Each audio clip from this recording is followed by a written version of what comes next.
अगर आप चाहते हैं शिवानगी फिल्म्स का वीडियो सबसे पहले आप तक पहुंचे, तो लाल बटन दबाकर हमारे चैनल को सब्सक्राइब करें और बेल आइकन दबाना ना भूलें।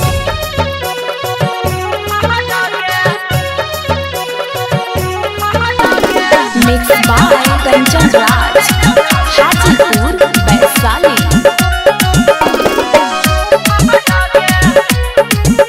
Shivangi recording studio Rajgir. अजहिया चढ़ जीबो ऊपर गे हे होश में आजिमा बुझना।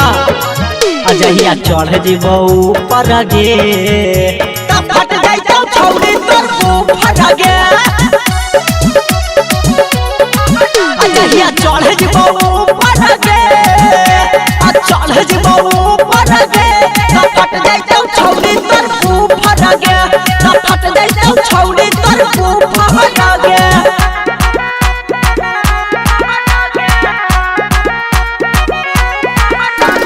Mix by Kanchan Raj, Hajipur Vaishali.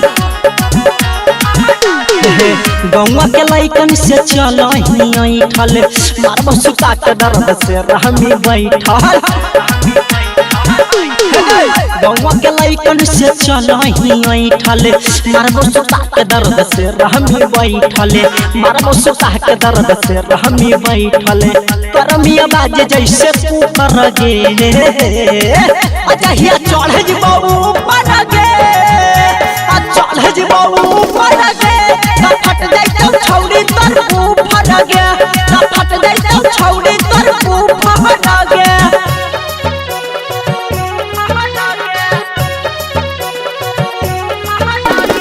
Mix by Kanchan Raj, Hajipur Vaishali.